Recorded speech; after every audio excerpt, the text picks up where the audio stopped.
If you have had a look of the Migliore+Servetto website, you will have an idea of who is our guest this evening and also which approach Ico Migliore has. I'm very pleased and happy to have him here this evening. I just want to tell you something about my experience with Ico, which I can synthesize in 3 steps. He doesn't know I'm going to say this, so it's a surprise for him as well. Many, many years ago, 15 years ago, I had just arrived in Milan, and I was fascinated by this city, which offered, maybe it wasn't one of its best moments, but it certainly offered a lot to who, like me, was coming from a smaller city, certainly something with less cultural offers. Salone del Mobile, as I expect happened for you as well, was a huge discovery and very fascinating. And those were the years in which Fuori Salone was really starting to become something quite big and important. What I remember is that we were all, let's say, towards our late 20s, early 30s. We used to queue to enter any possible party of the Fuori Salone, and one of them I was particularly impressed with, and only after many years I discovered that the project of that space was by Ico Migliore. It was the wallpaper party. I don't even remember exactly the name of the location, in the Tortona area, where ex Riva. And I must say that what I was impressed by especially was this, anyway, the approach to the space, because it was a actual idea of work in progress. There wasn't a lot of materials, but it was very effective visually, and this made you increase the desire to see what was inside. So all the time it took you walking amongst almost nothing, all this just signaling with red plastic that is used for building sites was very effective. And then when you actually entered the space, you found a space that was huge, and it was like a multi-story house built on the end part of it. And what was really interesting was the effect produced by a series of inclined mirrors in the center of the space, which reflected the objects which were below the mirrors. So the objects were illuminated sideways, and the reflection was extremely scenic in the limelight, in the half-light there was in the space. It was really a fascinating space, and the objects were highlighted without taking anything away from the space. Years afterwards, I discovered that it was a project by Migliore+Servetto.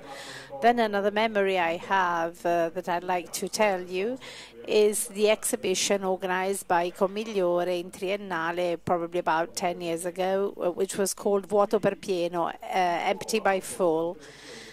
It was also the exhibitions he doesn't really work on very often, and he's a great sustainer of exhibit design. It was a time in which exhibit design wasn't so fashionable as it is now, and I find that the exhibition was quite pioneering. It was something which had lots of ideas and maybe not such big means to carry them out with.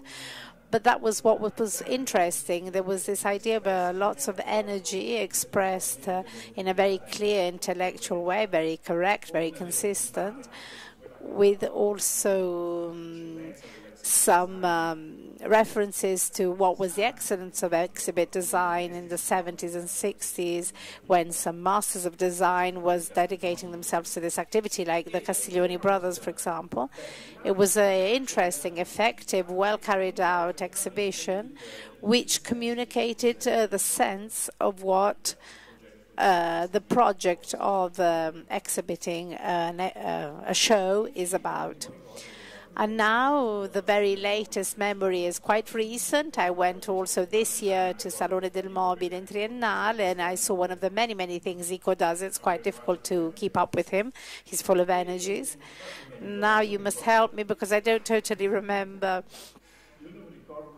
exactly. I remember very well the layout of the space. but not the name. They were like small sets. I was called The Art of Living, and they were small sets of objects on a theme. So quite minimal, quite a small exhibition, almost craftsman produced. But as usual, the quality of a designer is visible where he can do a lot with not much means.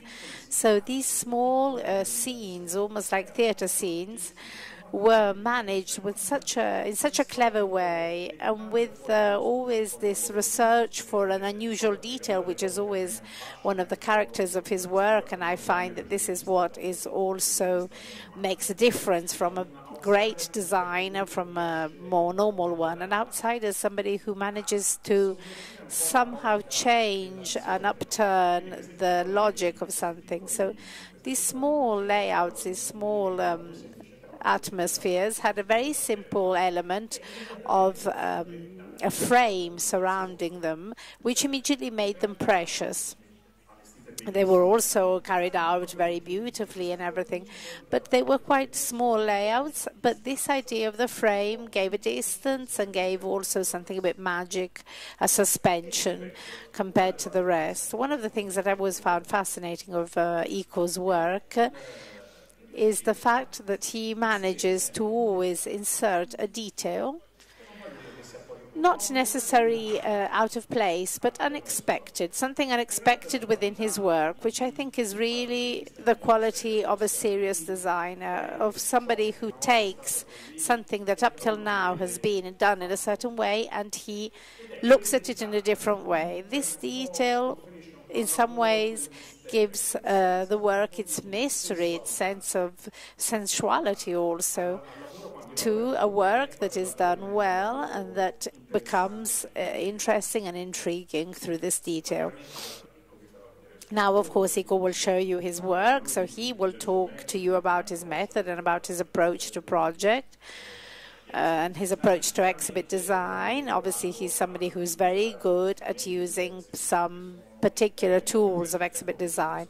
For example, the time that you pass within the spaces that are used, so how the person lives through the space while he's watching the exhibition and what the space communicates.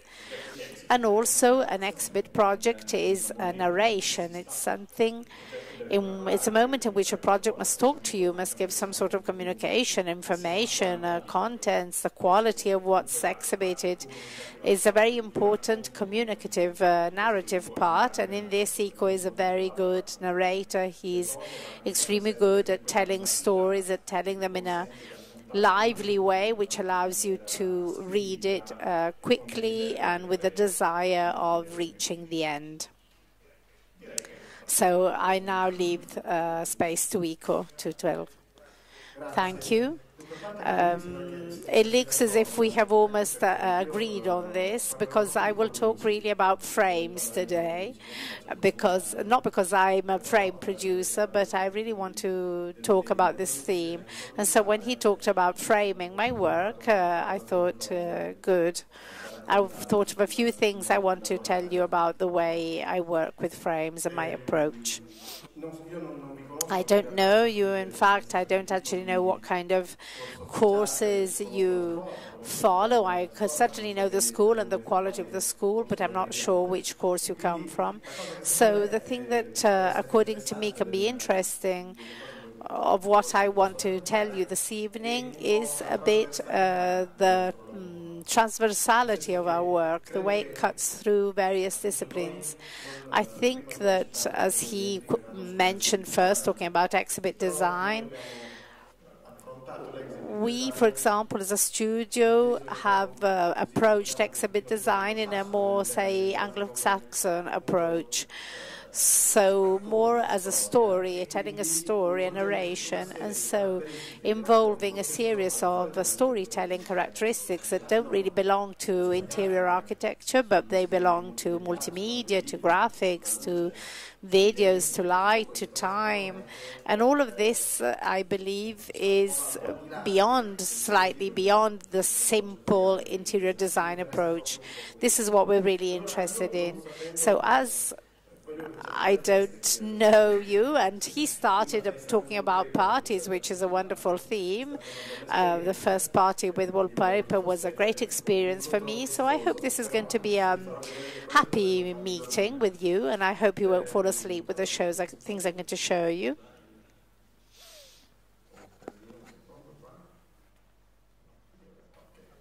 So here we are. Okay, Paolo has mentioned already a little bit some elements, but there are some elements of the project that I'm going to now tell you before I show you my projects that I think are the most important elements for us. The basic concept is that of the distance between things.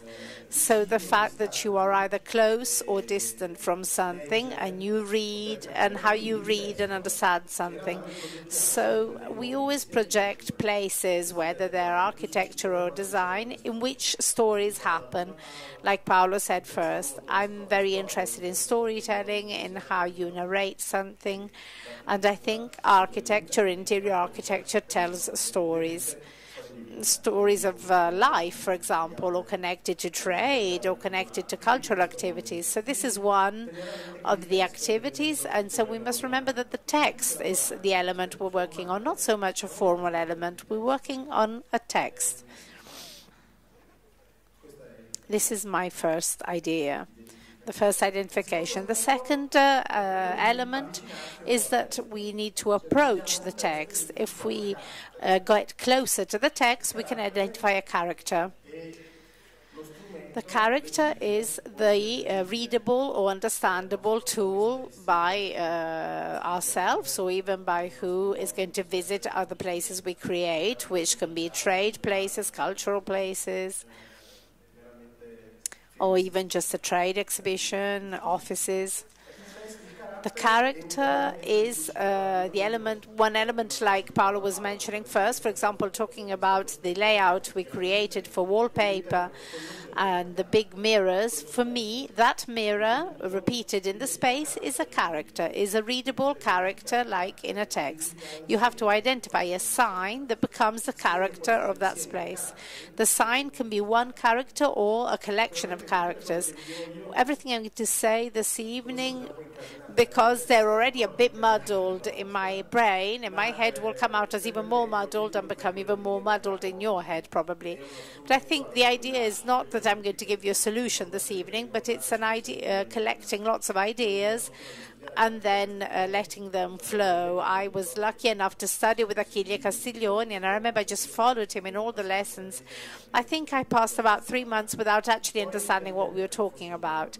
I thought maybe I'm a bit stupid or retarded, but gradually these things deposited within me, and the message kind of came through, and I tried to transfer it in what I did. Castiglioni himself said, and maybe you shouldn't say this in a design school, that it's actually impossible to teach somebody to design. If you pass me the term, it's something that we've got to do, but it's actually immoral to try and teach somebody to design. We can't oblige people to think on a project in the same way we do. We can just propedeutically help you through a process, a series of actions that somebody else will interpret and put together to create a new project. So to teach projects, to teach how to create a project, I teach in the Politecnico in Milan, for example, so it's something I'm very keen on. I also hold conferences. I'm really very interested in the didactic part, and I do workshops in my studio. But in fact, I always do it knowing, in the knowledge, that teaching is really difficult. It's really a difficult discipline, and it's made of lots of elements that are put together and then sediment and produce new ideas. So it's a sort of mixture between the left and the right part of the brain, and it's complicated. So all I can do is just tell you a series of experiences.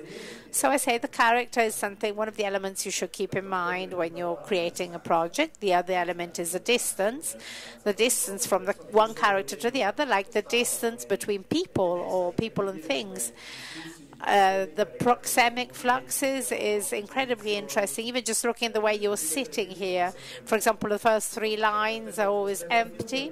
From the 3rd line, people start sitting down. It's fuller and fuller towards the exit. I understand that there's this necessity, human necessity for running from escaping.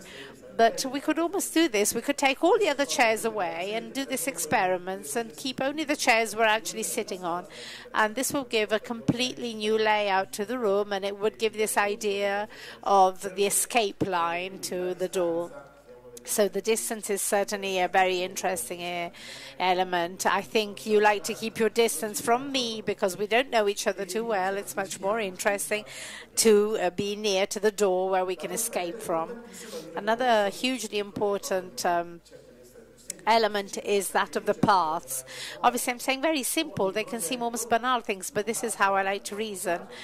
Every project doesn't start from a formal style I decide, but from a path that I decide to follow within a story, within a place, within the contents of this place. A path can be in many ways. It can be a project path. It can be the knowledge path towards an object. It can be even maybe a Roger Vivier bag or a Prada pair of shoes, or papers written by Leonardo da Vinci. The path I make, or the journey to approach this object, is fundamental. And who chooses the path and how to organize it? And this is another very important topic for the designer. Another element Paolo was talking about is time, of course. Time is one of the very important variables in a project that I find extremely interesting, because time, as we're all temporary on this planet, and everything is temporary on the Earth, the management of time and the quality connected to what we do in a given time, which can be long time even or short, certainly has an influence and an impact on our project. So this is all propedeutic to what I'm going to show you. Also, another element that I was talking about earlier is about density and emptiness, lightness, and the possibility of creating these readable plans which create the narrative I was talking about earlier. All these topics are part of the culture of project, the way I really consider my approach to teaching how to approach a project. When I'm approaching a project, I cut it into very thin slices. The thinner the slices I can make, and the higher the quality I'm going to obtain in the project. Then in the end, I'm going to look at them all together as if I had lots of layers. In a computer, you can see this, you can visualize this idea very clearly.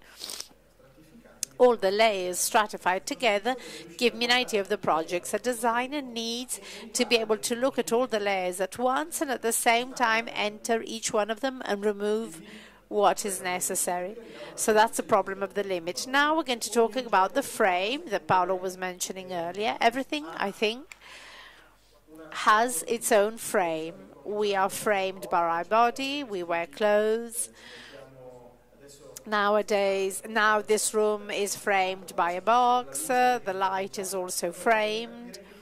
So we need to understand what we design. We normally design the limit of this frame and the relationship between the limit of this frame and the limit of other frames. You should try and visualize this idea. Let's imagine it quite easily, thinking about the World Cup, for example, the Football World Cup. It's all within a frame, which is the football pitch in which they play. Within here, there's a precise action. The T-shirts are the frame of the single footballer, and each color then frames the whole team. Then there's the referee, and he's another frame, and he manages the storytelling. And the story is made by the information transferred from one to the other, which is the ball moving from one footballer to the other, and the thoughts that go behind this transfer. And in this case, information is to try and put the ball in the goal. Even football, so, is transferring information. Each footballer transferred some information to the other footballer, thinking how he should take on this action when he passes the ball to him. So again, this is a knowledge process, a bit like the one we do in design. So the idea is also that you should need sequences. In our project, in our text, the sequences are put in a certain order from the designer, but they can be reordered by the person who uses the project, maybe an office, maybe an interior design project. I consider a project where there's a director who gives a global vision of all the problems that may happen in this space, even if you don't know exactly in detail all the solutions to these problems, but you need to bear in mind all the problems that can be connected to it. We have created this sort of animation to give this general idea. We receive information that you can transfer into a brief, into a text, and we reorganize it in the sequence that we think is correct to answer this brief. And now we reach the topic of the landscape. All of this that we've talked about, all our frames that we build, are connected to our landscape, because all our frames are within a landscape. They're all within another frame, which is a landscape. And what is very important is to connect, to communicate with the landscape. We can even decide to communicate by negating it, but certainly we need to communicate with our landscape surrounding us. So I show different images because this, for example, gives the idea of a person, an individual, a reorganization of a living space. This is a field in a completely free area, and people here with their towel create their small living environment. And you can look at the distances, for example, here connected to visibility, orientation, how people are lying, whether they go, the feet are all towards the same direction, the spaces for walking between one towel and the other. It's a bit like here where everybody is towards the exit. All of this makes sure that people who appropriate an empty space in a certain way, which is very interesting to observe. The same thing when we project an interior design project, and I can show you examples of interior design that have invaded the city. They've gone beyond interiors, and obviously this is connected to the distance between characters that we were talking about earlier, the full and the empty, and how the elements communicate with each other. This is another image where we see a section of a living space. This is something you find on the internet quite easily. The idea of these cells that are examples of living life, and they tell different ways, different stories of how you can live in a space, and they tell a story about architecture. So the frame is always the determining element. Where does the frame start and begin? It starts and begins. These are all elements and questions that help you to increase the storytelling. I called this conference space morphing because in this change, in this morphing of spaces, when we redesign a space, a time, a frame, in some way we are morphing spaces. You know what morphing means. It's when something changes and transforms itself into something else without changing completely, without losing completely its original quality. So I think our projects, not mine specifically, but ours of interior designers, impact the cities or the living spaces or the interiors by morphing them. They morphing them and influence our behavior. There was an exhibition on our work done in Tokyo, and from this catalogue was born, which is called Morphing Spaces, because it's talking about how we impact spaces by morphing them. So let's give some examples, and maybe later together we can comment them. You can ask me some questions, for example, and we can discuss them. If it's not too late, we'll try and give ourselves limit time. One of the first projects on landscape that we did some years ago in Boffi I hope you know Boffi, they produce kitchens and bathrooms. And a few years ago, they asked us to tell a story about their 30 years of their story, which we did in their showroom in Via Solferino, which had been redesigned by Piero Lissoni. It's all very designed, it's all very well organized, it's very black and white. And what we had to do was to create a storytelling about Boffi's history in this space. We wanted to be narrative but light at the same time, and so we created a project. This is a small animation that tells you a bit how this was conceived. It was conceived with the idea of working as if we were creating a thunderstorm in interiors, so to create light events into a narration. We created a very simple object, only it's 300 meters of this plastic film which is luminescent, which illuminates with high frequency, and it turns on actually. And with this we turned on and lighted different stories. So with this 300 meters film, when you roll it up together, it's like a cinema film, really. And this entered through the space. It was controlled from a computer, and it had quite a complex system to manage it, obviously, and to project the images on it. But it lighted up different stories. It was like an open frame, let's say, like a film that you look at, not projected, but in a film, in the actual film. It was a simple project, but it really impacted. It wasn't actually so simple to carry out, but simple in the effect. The luminescent varnishes now the ones that are used in cars and telephones. It was a new technology at the time. And this was all managed by a computer which showed different stories. The people could touch this film because it's plastic and it doesn't ruin. And in space it kind of pulsated as well and told stories. So this was connected with identifying a character and creating the frame and created the layout in the space. Tell me if every now and then I can interrupt you. You can interrupt me anytime you like, even the students quite happily. What I wanted to say is that, first of all, when I saw this project, it's a project that was done a few years ago, about 10 years ago. I was very envious, I must be sincere, because it was the first time I saw the use of this technology applied in this way. So I think for them today, for the students, for you, it's difficult to understand the actual impact of something like this, the innovation that this project brought at the time, because now all it is something we all more or less know, we all have seen. So this will be possible quite easily to create. When you did it, when Migliore did it, it was really new and it was really surprising, and it was one of these switches that you have that I find they always surprise me and thrill me. Yes, I've done it. I did it 10 years ago, but if somebody asked me, I would do it again tomorrow morning.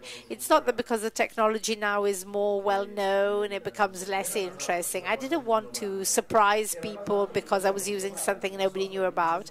I wanted to find the right kind of light and the right kind of surface. So the idea of taking away all the lights and illuminating directly the film. It was like they were all very thin iPads. It was something that didn't exist at the time. He's simplifying too much. No, okay, it was difficult to do. I'm not saying it was difficult. When we went to the producers and we told them we wanted to use this for a film of 300 meters and enlighten them in different ways and create graphics, they were a bit surprised, I must say. And we must say we were also convincing with the company, because Boffi, even for them, it was an experiment, it was something quite new. We weren't even completely sure that it was going to work completely. Sometimes, often in our career, we've done things that we weren't totally sure whether they were going to work. Luckily, most of them did work in the end. Okay, I'll go on. This is another project. This is a project we created in Triennale. This is also a few years ago, but I want to show you because of the involvement between graphics, stories, telling. This is the idea of what should be happening. The project for the Triennale was on an exhibition about wine, the history of wine, and we decided to completely lower the curve in the Triennale to 2 meters, and in this area we inserted volumes that would tell different stories about wine architecture, graphics, the labeling, all the part about glasses. There were different curators, Beffe Finessi for the design part, Italo Lupi for graphics. It was a big exhibition and there were lots of people. And what we did was we created these suspended boxes. You can see here the plan. I asked Massimo Pittis, who's a very good graphic designer, to create the graphics for the outside of these boxes, taking inspiration from wine, and to create a sort of suspended landscape.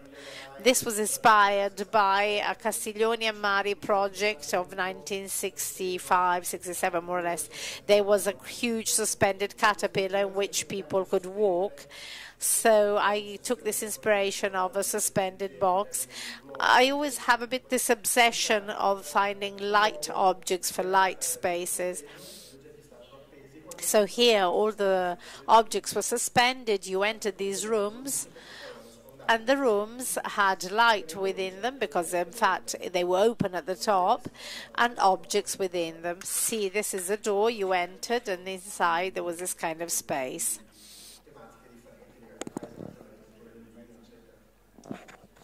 And there were different themes connected to wine, to architecture, to landscape.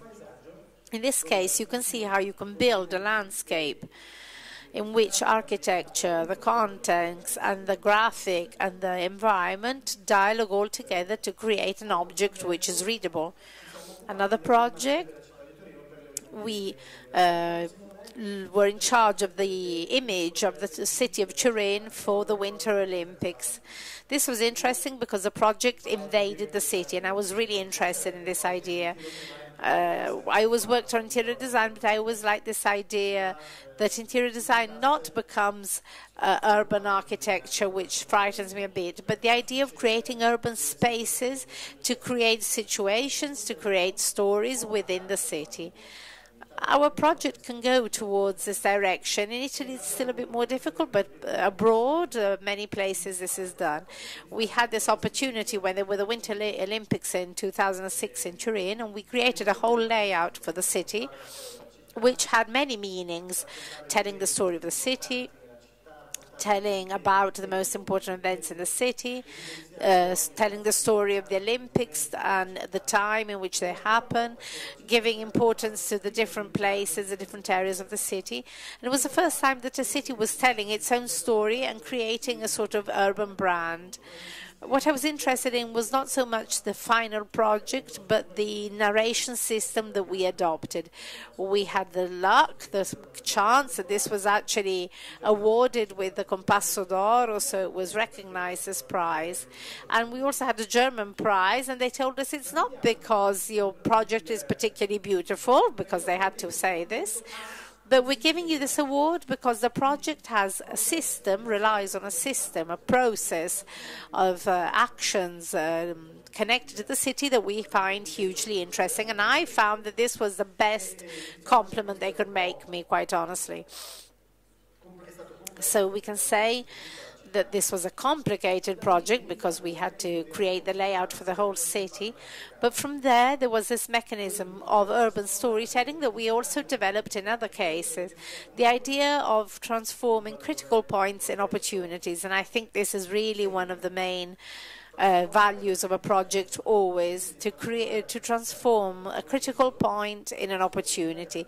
Instead of trying to hide it, I try to transform it into a huge opportunity. Great innovations has always happened when somebody has transformed a critical point into an opportunity. for a city, or the moment in which there's building sites, things that people don't want to see, want to look at, organized paths, were all critical points that we decided to retell and transform into a brand opportunity for the city. So here there were really lots of impacts, lots of situations we created. Formally, we decided to choose just one color, this particular point of red with which we worked graphically and also in the metal structures. So the whole city was invaded by this red, also creating dynamic structures that told the story of the city. We decided to use just one color because during the Olympics there are all these flags, all these different colors from the different colors, and we thought this was already a great mixture, a great confusion, and this is a particular kind of red which normally is not present in flags, so we thought it could be different.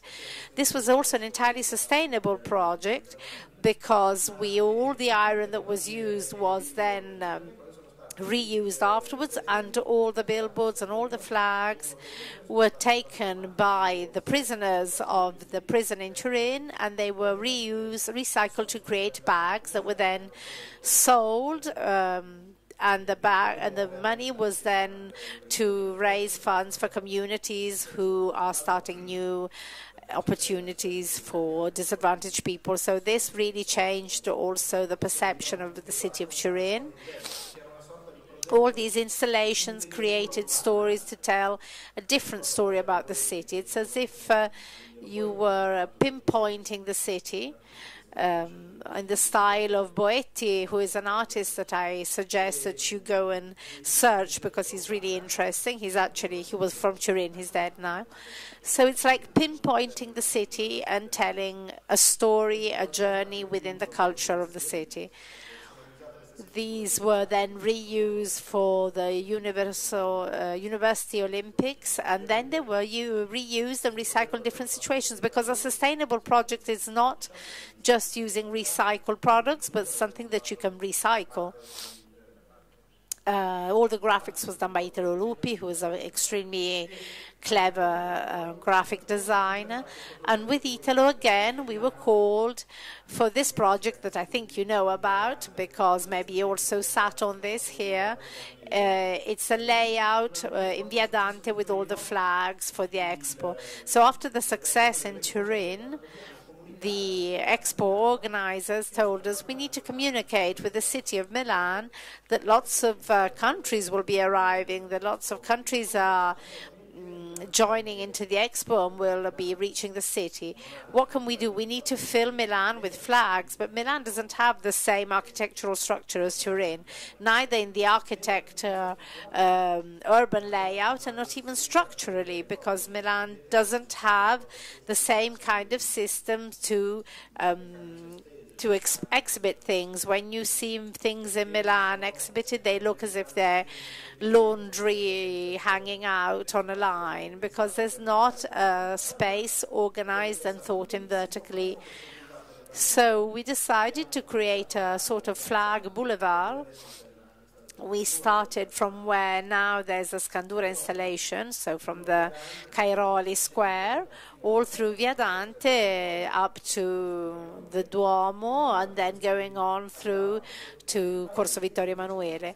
As the countries added themselves to the Expo, we added the flags, but the installation itself, the idea was to transform a critical point. We didn't know where to put these flags. We didn't have a place for these very simple objects.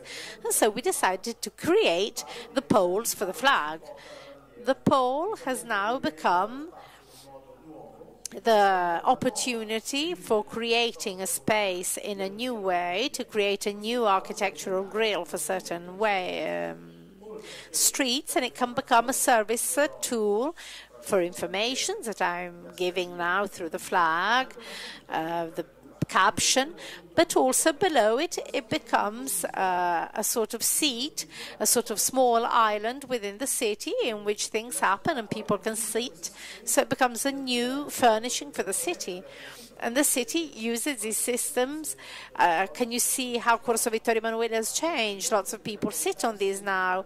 The buskers playing and the actors exhibiting.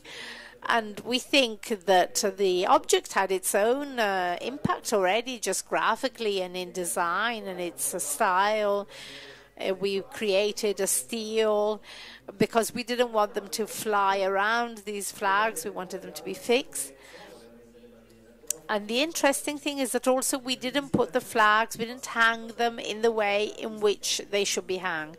So in a way it was a sort of artistic or graphic rereading of the flag. So it's kind of stretched as if it was a stretch towards the bottom. It wasn't easy for the organization to accept this to begin with, but we thought it was an interesting way of redesigning graphically the flags.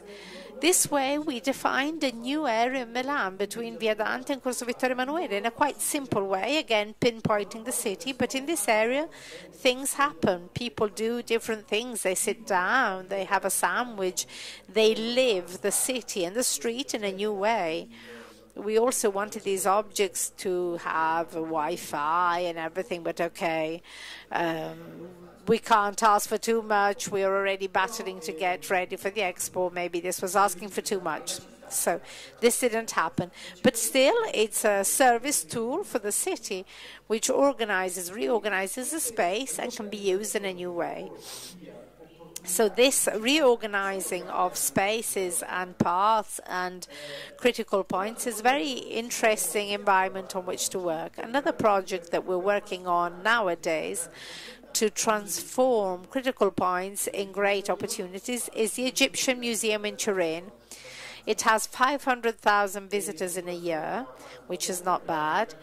It's been under renovation for a few years now. It will reopen in 2015. And we have been asked to design a sort of redefinition of the space while it's being renovated, because they didn't want to close the museum while the renovation is there. So we were going to create the building site becomes a sort of an event, and you create a new path, a new journey within the same museum. And so this also is a sort of rebranding of the museum and of the critical point, which was the fact of having a building site within the museum. Certainly the quality of the clients is very important, and here it was a very interesting project. We created a new logo which is called Open Site. We created new paths, new ways of telling the story, and we created a sort of urban trekking that makes you interact with the building site and with changes. So there's a kind of morphing of the site in this case. It changes the perception of the place and the way you use the place. And through our transformation, actually visitors incremented. So the fact that the museum is less visible than earlier, in fact, the visitors have increased, because it's become part of the experience of visiting the museum. It's backstage, let's say. So we created all these installations for urban trekking, which tell you where the other museums are. We have identified a temporary exhibition which lasts for the whole year and that moves around the space, which is called Immortals, talking about the history of Egypt.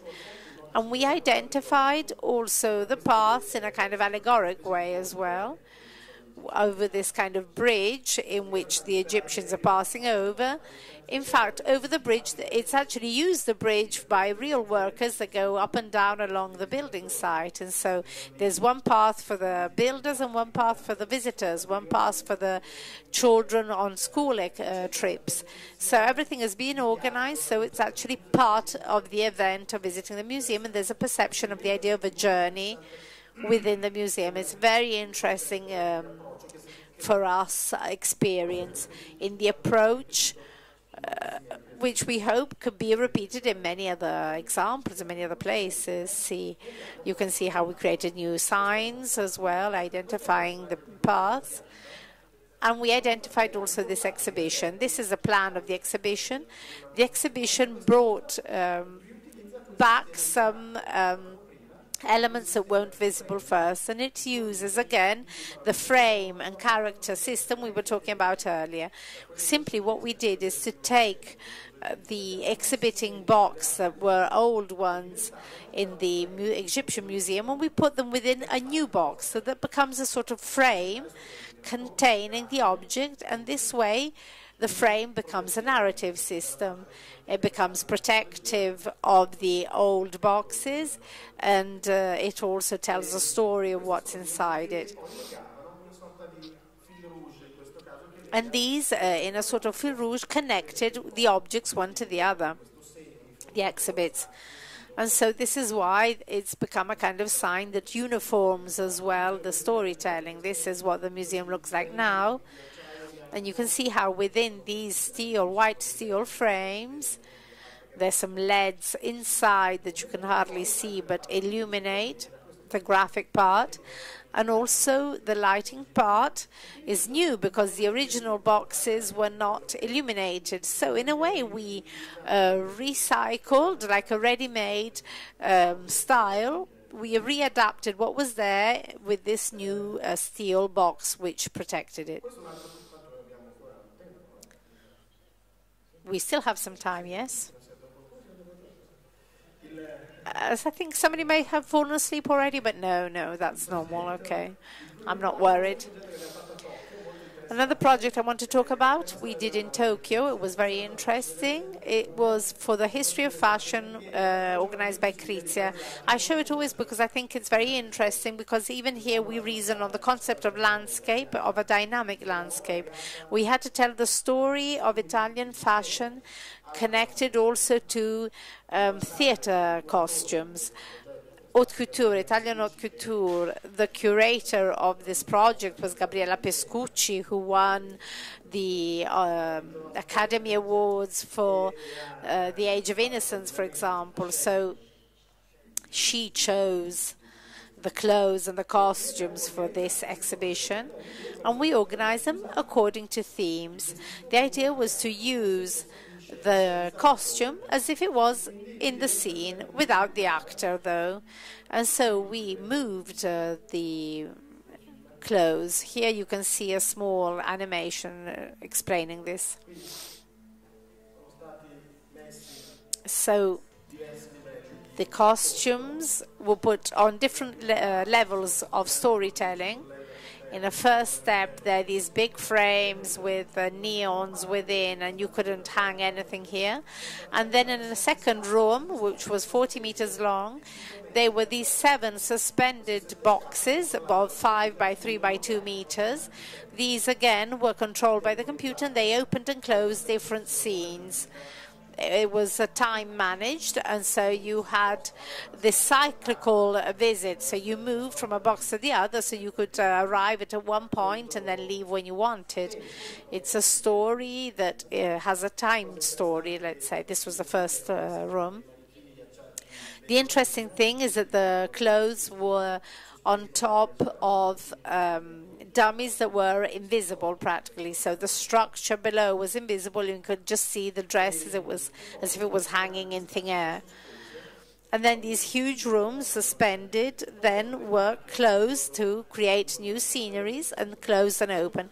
And then there were benches along the room so that you could sit down and look at this dynamic story as it was carried out.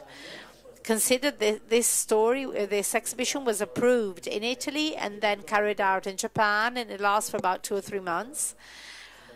And this went on continually, this boxes opening and closes. When the boxes close, you change the light and you change the projecting, and what happened on the outside of the box was changed as well. It was almost not a multimedial but a multimodal tool, which had different ways of telling a story, in this case a story of fashion. The same kind of multimodal tool, so using different kind of tools but always finalized to a storytelling, we have created in this permanent museum in Warsaw, which is the Chopin Museum. We won this competition in 2008, and in 2010 the museum opened. There was a huge energy from the Polish people to promote this museum. About 40 studies participated in the competition. They opened in 2010 for the bicentenary of Chopin. The 1st of March was a bicentenary of his birth. It was a renovation, let's say, partially a renovation of this 1700s building that was then rebuilt after the war. And then there was also the creation of the permanent museum, which we created. The interesting thing was that even here, you can see the building. This is the opening. There was a huge queue of Polish people who were eager to see this. It's also a strongly national project, because even though it was an Italian studio creating it, Chopin is a very important composer in the history of music. He was Polish, he lived in Poland up till his 20s.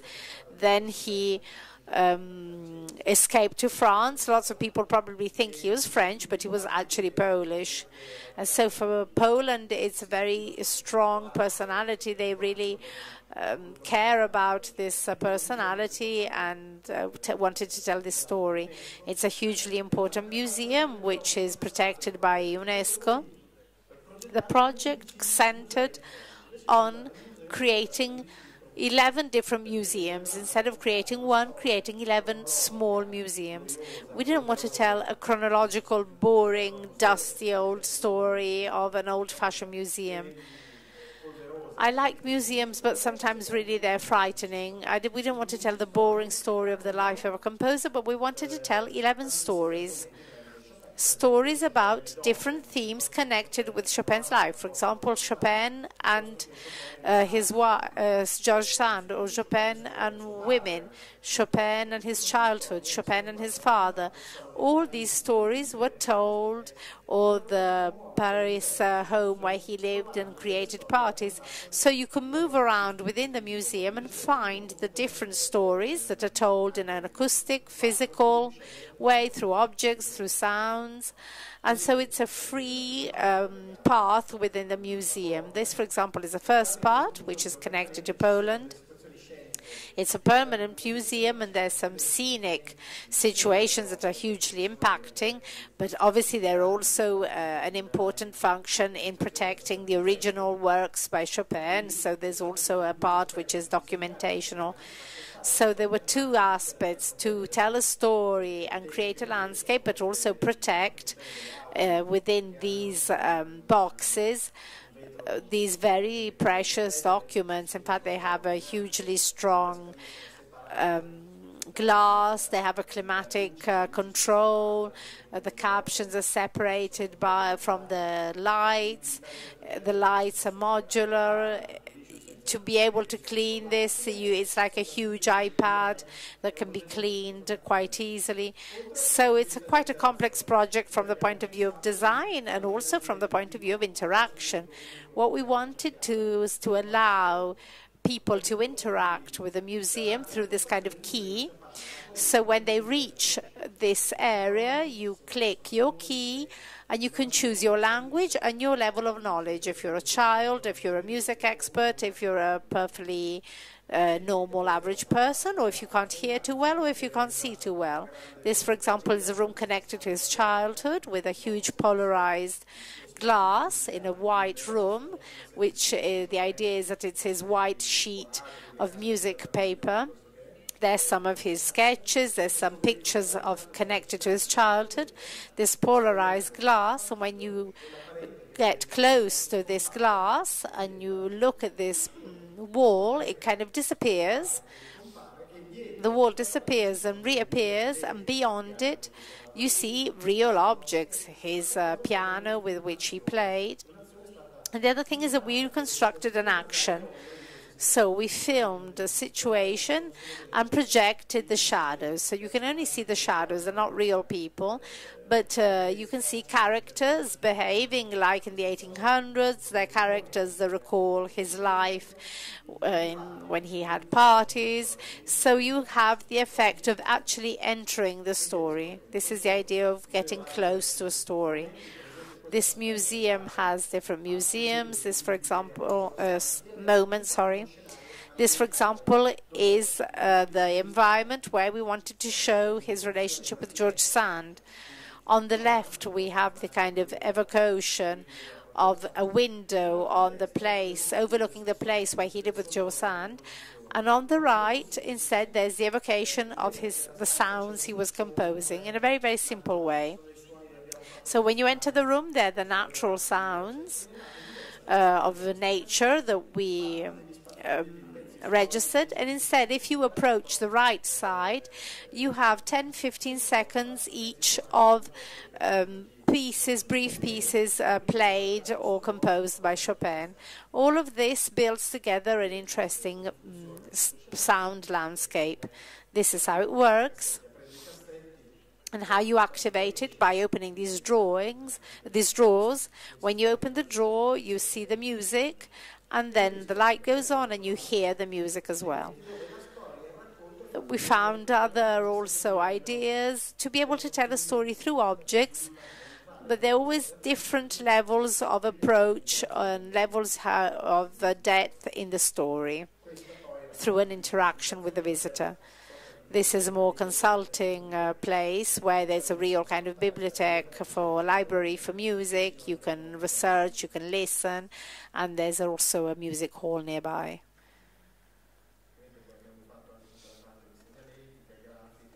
We also created the graphic, the signs for the space. It all works, as I said, with this badge, this key that activates each area, each story, depending on your level of interest. I want to really comment this project because, correct me if I'm mistaken, I think they're one of the most difficult you did in the latest years, even just for all the thought that goes behind it, all the design of the project, the complexity of the project. I want to ask you this question to understand something. It seems to me from the 6 or 7 projects that you showed me that in your work there's a kind of use of digital towards analogic. There are some projects that use some relationship mechanism with the visitors that are very simple and natural perceptive elements. So, for example, the exhibition on wine, it was very simple. There's no technological part to be able to visit the exhibition, but it's very effective because it works on the perception, on perceptive elements that a professional designer should be able to manage with a certain experience, and you manage them certainly very well. But I see that also in your work there's certain fascination with technology that you use. In the Chopin Museum, it was really high-tech. But also in the Krizia exhibition, it's, let's say, more soft craftsmanship almost approach. But I'd say the Krizia, I'd consider it more analogic than digital as a project. What I want to understand is, for you, the use of technology, like, for example, in the Chopin Museum, which is extremely technological, is this an evolution of your work, or is it simply a parallel path, something that you like investigating, but is not necessarily the terminal point? It's not necessarily an evolution from analogic to digital, that you start one way and finish another. I think that nowadays we communicate through many tools, many different ways of telling a story. So basically there's an environment part, so the place, the sound of the place, the light of the place, a story that can change, and then there's which is an important part. I'm not so necessarily have a soft spot for for technology. I think that technology and multimedia, sometimes it frightens me a little as well. I must say, this word multimedia that everybody uses nowadays, but it's certainly a tool for going in depth in things.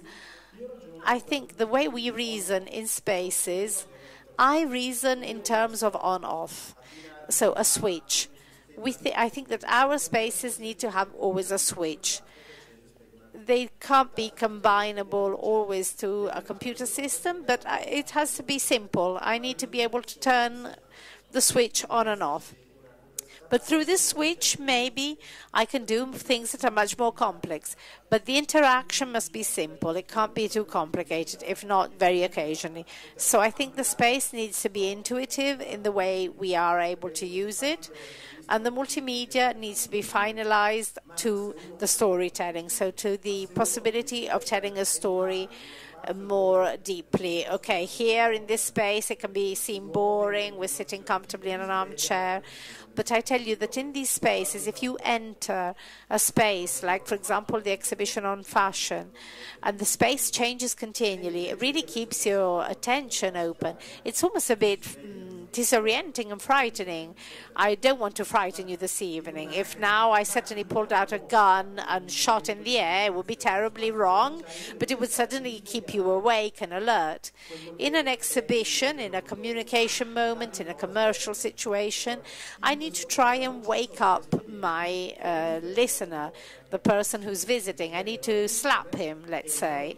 So there's some mechanisms that can keep attention awake. If I can do this, certainly the knowledge will be higher and more interesting. The more I'm a bit worried and a bit alert, I'll be more careful and pay more attention, and I will learn more. So I think we should create spaces that always make me slightly alert. The people enter them will think, is this going to work? Is it going to break? People keep their attention higher if they're very slightly worried, if they're very slightly alarmed. I think this is not to be forgotten. I also wanted to ask you this, in fact. How much is it important, the impact on memory in your work? Well, certainly, again, memory is impacted by being worried. If now I suddenly wore a red wig, and you would remember this conference for the whole life. You'd say, I can't remember what he spoke about, but at a certain point he suddenly wore a red wig. Okay, we mustn't do this or use the limit, but memory is impacted by the attention made alert. So we need to find keys through which I modulate, but also the story is understandable. So this means that I've created a readable character, so a project that keeps me awake, but at the same time allows me to move around in the space and understand what's happening. And another element, I think, is also the freedom of movement. The person who lives in the space or visits a space needs to have a certain the tools that allow him to behave in a certain way, but he must also be free to live the space how he wants, because if you're passive, you're not interested. The project of the flags is an example. The fact that you can make yourself active, it's extremely simple, the project of the flags, but people, for example, take pictures of themselves under the flag of their nation or sit below the flag. Again, I wanted to ask you something about the Chopin Museum, something about the theme, especially for who is now approaching for the first time this profession, is quite a difficult step to take, is the theme of transforming themes into symbols, so a symbolic approach to the project. The Chopin Museum was certainly a situation in which you could create something even quite false, quite fake, through symbols. You could create rooms. You do this a bit, but you always do it by keeping a distance from extreme realism and transforming everything into a symbol and an interaction. How did you approach this? Is this the evolution of your way of your project approach, or did you try to really work on a particular way on this museum? Well, this is also connected to the place, to the architecture of the place. It's a historical building we wanted to dialogue with, and we had to insert elements that told the story of this place. In some cases, it's a reconstruction. In some cases, it's an allegory.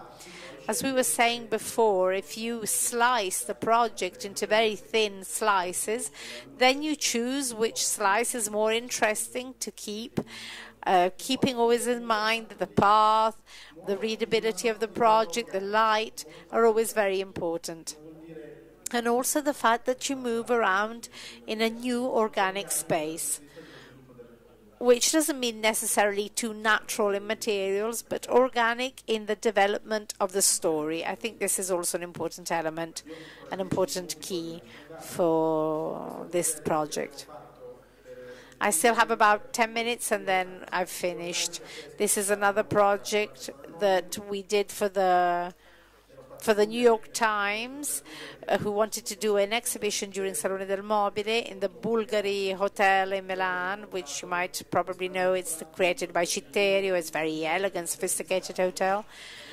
And we created this exhibition on luminous objects that were put within boxes, and they were created to be as if they were parachuted almost into the park, and they were like boxes containing objects in the garden. They had no cables connecting them, so they were lighted without any cables, and they were reorganized in space, imagining as if somebody had sent these boxes from the outside. So it's a simple project, but this particular character of the boxes coming imaginably from the United States and taking objects with them redesigned organically the space and the environment.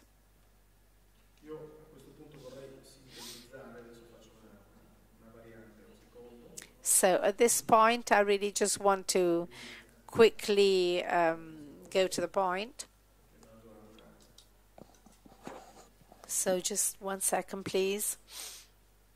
I want to go.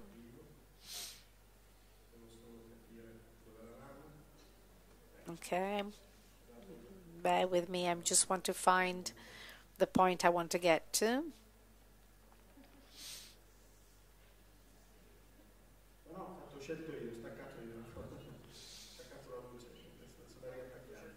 No, I've chosen to disconnect it because I wanted quickly to go to skip some slides and go to the point I want to talk to you about.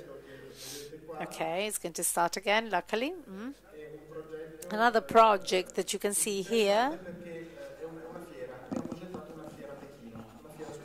is an interesting project because it's a trade fair on design in Beijing, which was laid out in a very interesting place in Beijing. It's the art quarters in Beijing, where all the most important art galleries are in the city.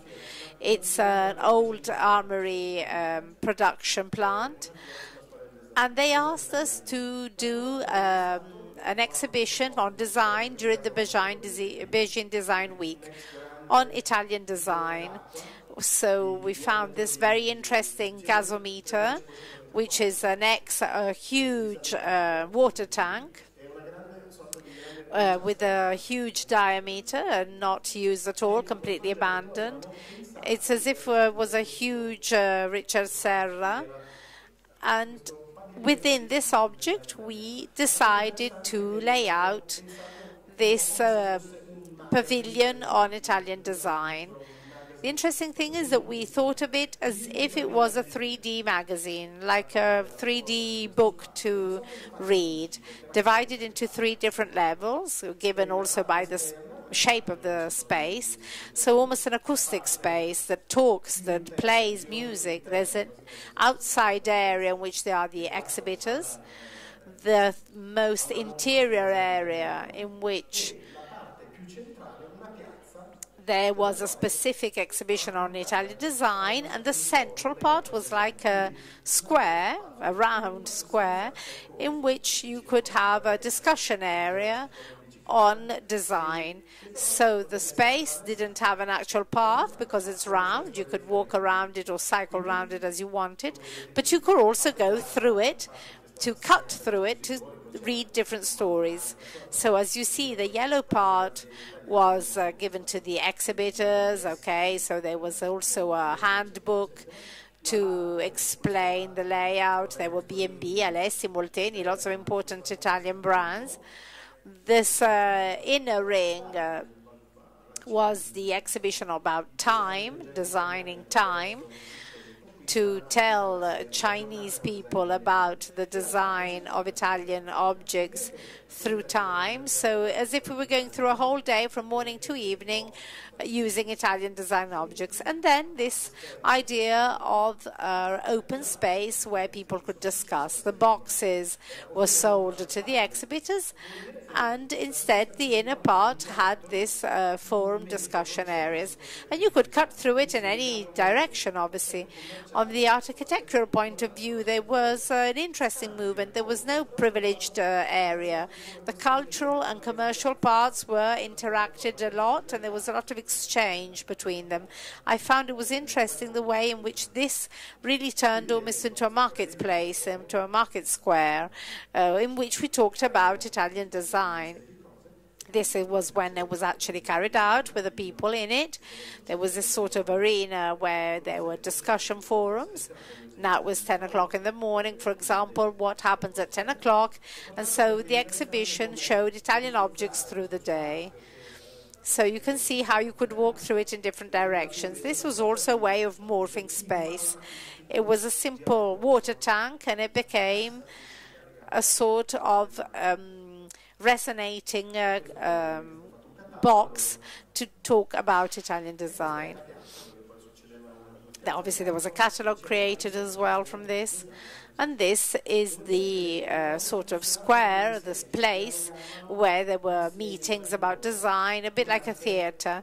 The things worked well together. There was a connection, an interaction between the different areas during the event itself. You could mix and move around. This was a sketch about the exhibition, Design Time, this journey through design objects.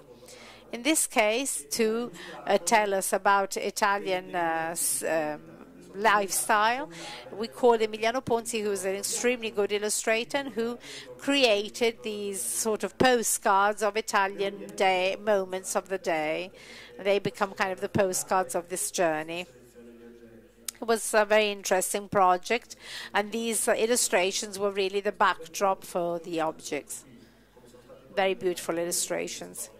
And this was the path, the journey through time, and this was the way in which the objects were carried out through the stories. So you had 3 different layers in which you could reach the center through the commercial part, and then the knowledge, and then the discussion. This is the catalogue of the exhibition with the illustrations, okay, and all the objects. This is the second to last project I'm going to show you, which we created. Was quite interesting because it was a project which only lasted 2 days. 2 days because Biticino, who is a big company, I expect you know, producing technology for the home, and they were launching a new product called Axolot White, Slim and White, something like this, which is a very light product, and they wanted us to create quite freely an installation. They were really very open in this case. They left us really very free to do whatever we wanted. And we decided to present this product within these kind of tubs in which you couldn't touch the product. So they were like real bathtubs, and the product was floating in this liquid in which some images were projected. And over them there was a film of a very thin, transparent material. So it gave different kind of layers, and one of the layers was the object itself. And then there was another room in which you could actually touch the objects, otherwise Biticino wouldn't have paid for this. But the idea of the experience was that you entered a hugely light world, which was light and white. And so we created this sort of block of notes in which you could take notes on an A4 sheet, in which each page had, in a very, very light grey, a series of sentences of important authors about lightness. And this was given as a present to the guests. So you almost entered this block notes of notes. So you entered this, the block that then was given to you. And this is to show you. It was very interesting. This is a small animation. I don't know if it's too heavy or if you can... No, it's working. So this room, we had positioned some ventilators, and we built the room entirely with paper. So we entered a room in which this block of notes that we gave, this little notebook, you could enter the notebook. You entered a room made of paper, and this ventilators kind of made the sheets of paper move. So instead of entering a bookshop, you entered a book itself. This was fascinating. We found it interesting because also this object was suspended, and they were two lateral mirrors. So you entered a book, basically. And on the background, there was a sort of mapping also connected to the idea of lightness, of paper. So the installation itself was an experience of lightness and air and wind and suspended.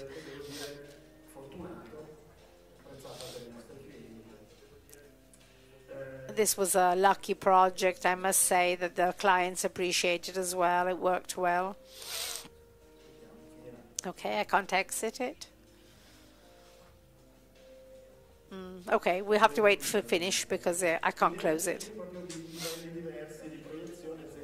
So see here the idea of different level of projections.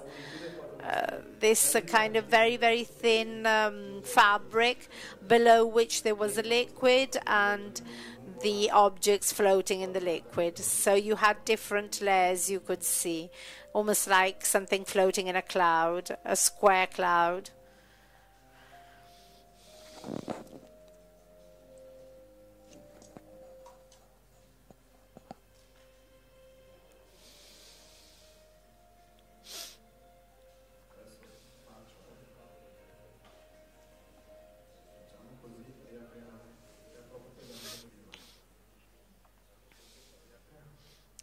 Okay, that was a bit too heavy to manage. The last project I want to show you.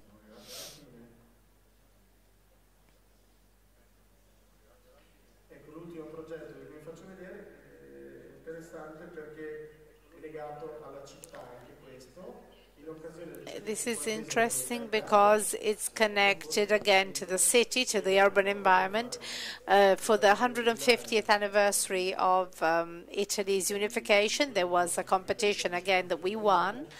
And apart from rebranding the Turin city, we also decided to do this light installation. An object which should be evocative of Italian story, of being Italian, and evocative of a quality of artistic design which Turin has.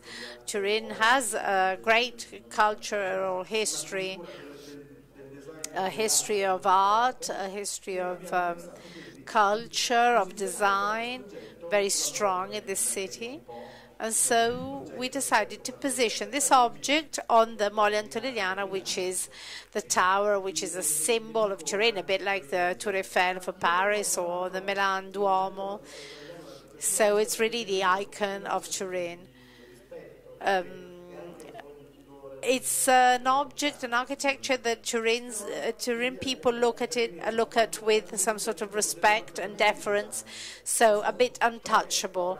But we had this idea of interacting with it with a very extremely designed object, because there are 3 squares of light, which obviously evoke the Italian flag, but it's reflected light. It's a LED that reflects on steel square frame, and together with the atmosphere, the environment made of rain, of fog, of whatever happens in the climate, it gives the building a sort of evocative magic effect, surreal light effect, which looks as if it's completely just one piece of light.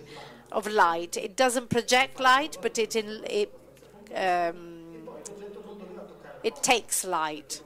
We did this with Philips and Luce Plan. It was quite a complex project, and the object couldn't possibly touch the actual building, so it had to be detached from it. So a bit like with the Munari lamps or some structures, Oriental structures that you might have seen, they created these 3 great frames that are detached from the building and attached through cables that can move slightly with the wind without actually touching the building. So you can imagine how complex this was. It's a 90-meter tall building. I was also quite surprised in the end by the positive reaction from the citizens of Turin. It was supposed to last for a year, this project, but after the 1 year, the press did a sort of consultation with the Turin citizens, and 80% of Turin people said they wanted to keep it forever. We said, no, we think you should take it off.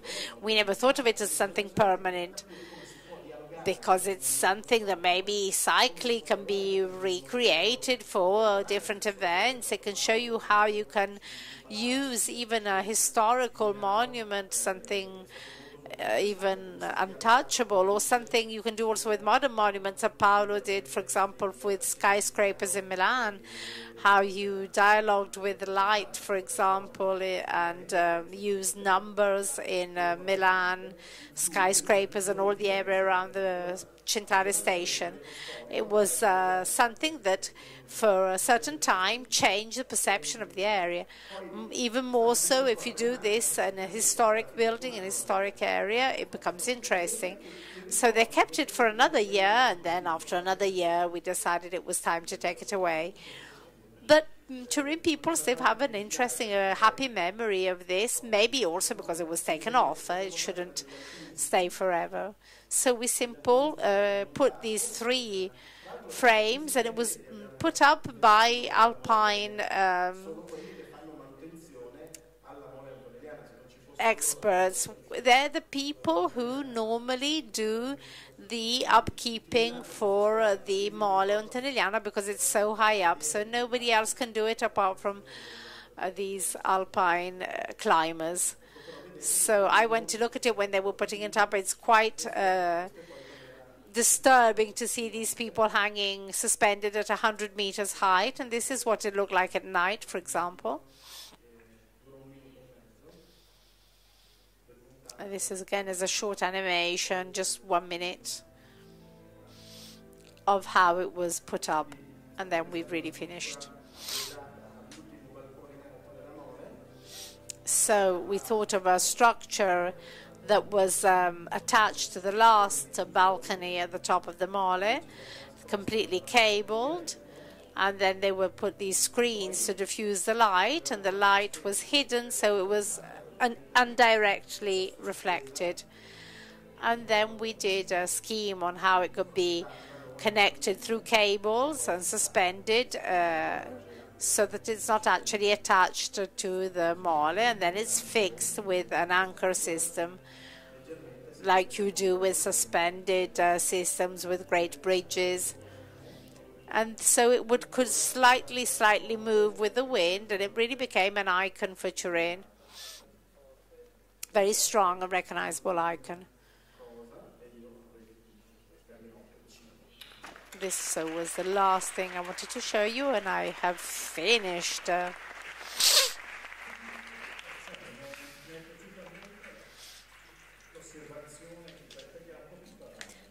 I really liked the comment you made. All this hour and a half, I was thinking, is it possible that even Ico, who works at these levels, doesn't have some desire of being an architect for buildings that last, rather than a design of things that change in a temporary? Even temporary things obviously have become now really top importance and top elements, and for years it was considered something a bit secondary compared to architecture. Instead, now some people like you have made it their first activity. But you said something that really gave me a point of reflection, all this, which our work really also lives through memory. This is really interesting from a certain point of view. It's an interesting key, the fact that we generate a memory, and that is something that you can't see every day, maybe, something that has impacted your memory.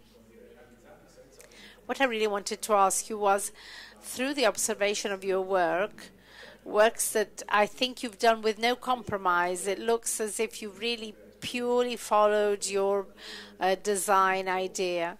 But as I know through my experience that it's impossible not to compromise, I'm asking you, how strong is the influence of the client on your work, and how do you manage this? The relationship with the client is hugely important. You need to have reciprocal faith, and it's a bit stressful as well. Yeah, but you must stress the client as well, otherwise you just do what they ask for.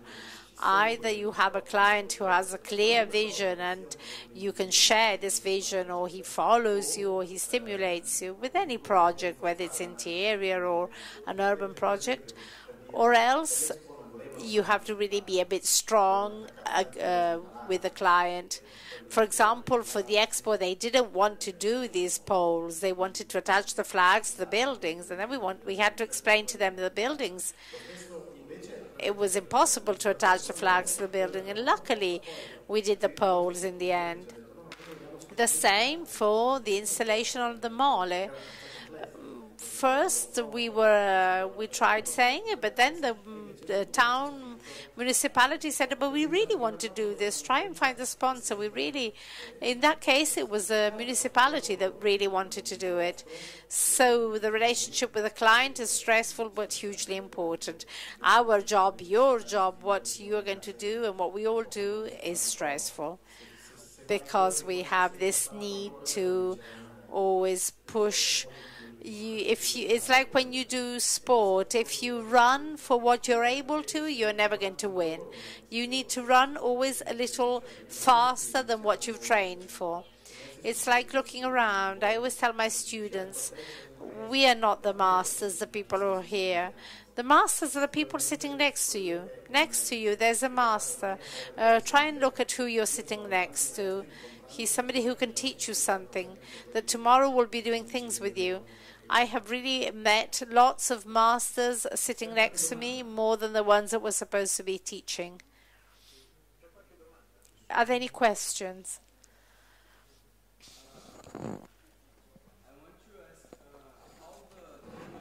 Nobody has questions? Aspetta. Wait, because they can't hear you if you don't have a microphone.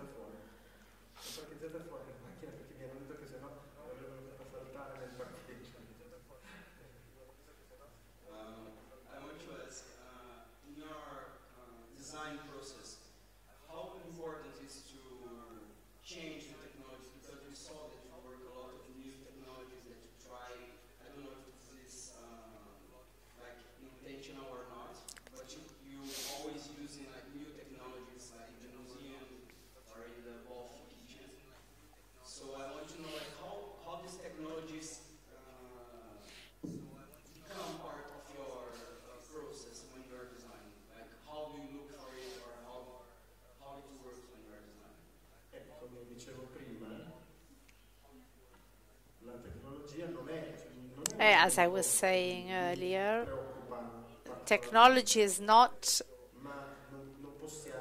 the element I'm particularly concerned with. But we can't not think that we can say new things through new tools, use them to tell new stories or in a new way. So these are new tools to tell stories in new ways, and we look for new tools in new technologies. What I think is a mistake is when we start from the technology, use it as a starting point. I hate people who tell me, you do multimedia projects. No, that's not the idea. We design places. I want them to be places that are architectural spaces, that are perceived as places that you can touch, as experiences that you need to make in person. You can't do it from home. They can't be remote. You have to be in that space. That space is important, and only there you can make this experience. Then, in certain cases, you find that in technology, you have the right tool for the story you want to tell. Like if I want to speak to an audience, I use a microphone. I could shout, but it's easier to use a microphone. So this is simply a key through which you can use space. It's not my main obsession to use new technologies at all. The project for the Egyptian Museum, where we created these boxes around the old ones, really wanted to express this. Let's reuse what we already have, reuse the old objects. Of course, we have to add the light, we have to add the caption, we have to make them clearer compared to the past. Another interesting aspect is that we design in the dark. When you do a project, I'm giving you this as a suggestion, don't do it as if you were doing it on an illuminated piece of paper, because this is not reality. The real space is in the dark. You have to always think that you start with a space in the dark. We have to always excavate in the dark and take away matter to add lights.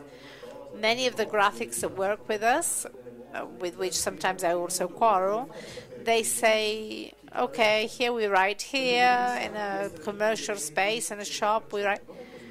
And he says, why? We write there, why? How do you know there's going to be light there? We all think that everybody can see in the same way. No, it's not this way. Architecture is outside, and there's light of day and night. But inside a building, we're in the dark. You have to also create the light, and this is also through technology. Any other questions? Either now or never. Happy hour? Yeah.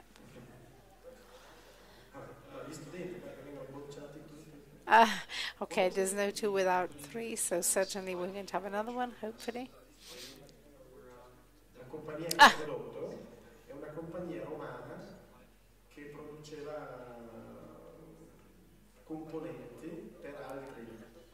It's a company in Rome which produced this particular components for other companies, for example, phone makers.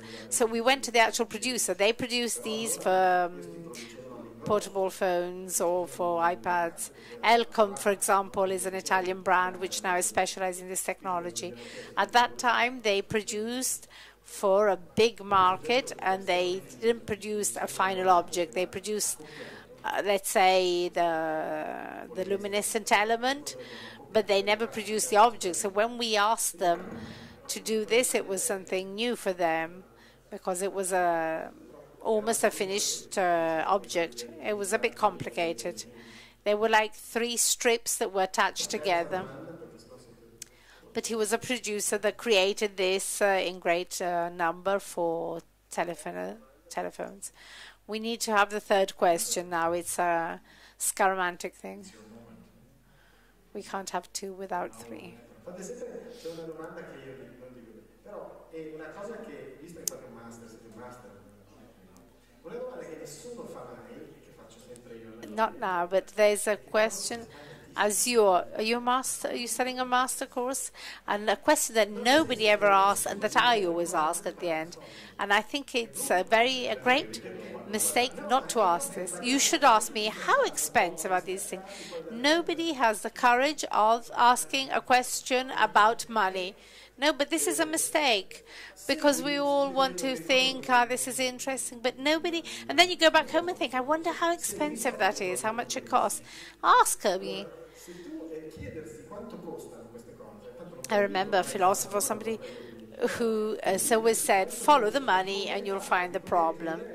If you ask yourself, I'm not going to answer because now you haven't asked me, so that's it. But it's better if you ask. Always ask your teachers, ask who you're talking to, how much something costs. It means it can be done, it can't be done. It's the value of your profession. You will be professionals and you have to ask yourself, how much does it cost? It's not an immoral question. How much does this complicated technology cost? How much does it cost to install those rings on the Mole Antonelliana? I really suggest you remember this, because as soon as we're outside the door, the first thing they're going to ask you is, yes, you did this, very interesting. And how much did it cost? Maybe people have already asked you this if you're already working. Okay, I've asked the third question, so that's it, we've finished. Okay, so thank you, Ico Migliore, for this very interesting lecture.